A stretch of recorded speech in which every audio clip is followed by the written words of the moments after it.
who knows when the next time might be my last time, you know, the last chance. So just trying to stay out of prison and stay alive. I have a 6-year-old son at home waiting for me. He's my world. I don't want any of this for him, but I know that he wants me around. I know he loves me. It's just, I just don't want him to think that this kind of behavior is okay. It's not. So my name is Brandon Petty. Was in the United States Army. I served from 2004 to 2008. Spent 2 deployments over in Iraq. From January of 2005 till February of 2006, and then again in November of 2006 till, I don't know, it's the beginning of 2008 sometime. My first tour, I was wounded. I got shot December 5th, 2005. Yeah, I suffer from PTSD from that incident and a few other incidents that occurred during that deployment. Seen some friends hurt. This one incident where the gunner, Honor Bradley, we took an RPG to the side of the turret and it shredded his right arm. I think he had like some 20 some odd pieces of shrapnel in his arm, and I gave him first aid in a firefight. Wasn't very pleasant. I got some of his blood in my mouth from that incident, and just children crying and women screaming and stuff. You know, that's another one. I don't know, that being wounded that day, it really didn't really bother me too much, I guess. But I guess it did in some ways. I guess I didn't realize it did, but my trust with people, my hypertension is kind of off the charts sometimes. I really try to pay attention to people's body language a lot more. I always look at things kind of as a threat, and I haven't really bounced back from that. So just constantly trying to live with that is in everyday life is pretty challenging. Because that, you know, you can't live like that. You can't live like that and be happy. It's just not going to happen. So getting back into my everyday life of working. See, I was married. I'm on my 2nd marriage now. I married right out of the military, and that was kind of traumatic too. Shouldn't have. I was young, and she ended up cheating on me and stuff, and it wasn't good. I started noticing like problems with my PTSD was starting to come out at work.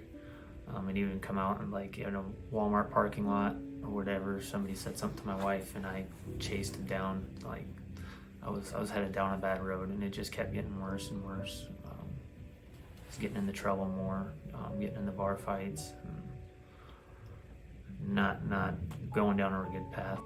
Eventually, I went and got help at a VA. I went through a PTSD program and a cognitive behavioral thinking program.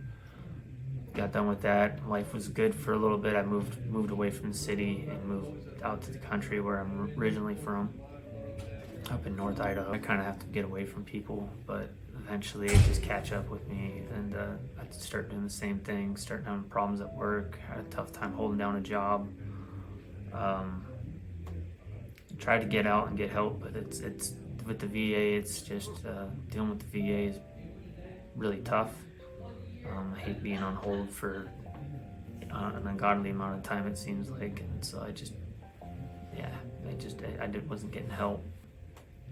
I was pretty hopeless. I was in a very bad spot mentally. Just constantly fighting every day with these, you know, waking up and just being in that frame of mind. It sucks. It was difficult to get out of bed and face the day. You know, I didn't know what was going to come my way, you know, that day, but it was a challenge. I had negative thoughts about myself. Didn't think I was worth it. I had thoughts that my family would be better off without me. That my son would have he'd be better off if I wasn't around. I mean, I just needed to get help. I was in a very, very bad place. Camp Hope has kind of opened my eyes about some of the issues that I have and stuff, like not being honest with myself about being suicidal and stuff. And I've been suicidal for quite some time.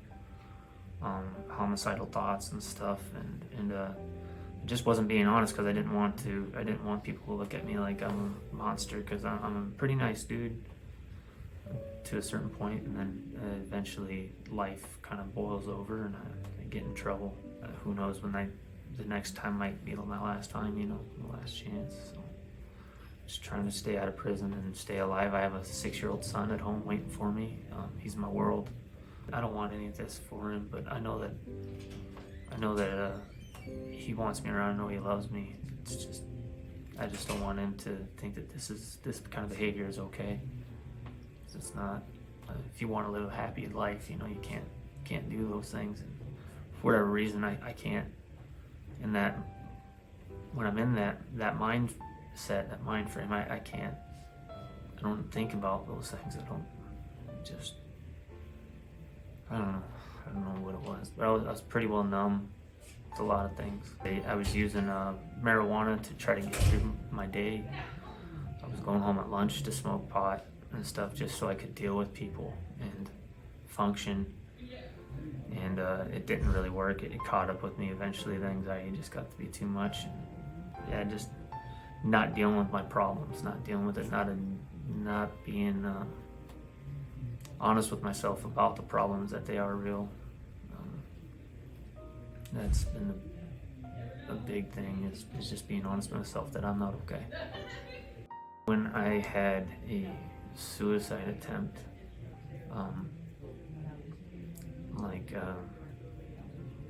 they talked me down and stuff, and the mentors talked to me, and my mentor Daniel talked to me, and he says, this is about being honest with yourself, about the situation. What made you think that? It's the thought process of being there is where the issue is. And so just being honest with myself about it, that's when I realized that, I'm not okay. Definitely need to get help. And I'm here. Might as well get the help I need. I'm already here. So this is the place where you get it, places like this, This is an honest program. You gotta be honest with yourself. That's where the healing is. It says in the Bible, the truth shall set you free. And that's for you. You can't just be honest with yourself about where you're at. If you need help, you gotta get help. This is a place that focuses on that and giving into the program. It works. This program has got me back in touch with my faith. It's saved my marriage. Probably saved my life. So.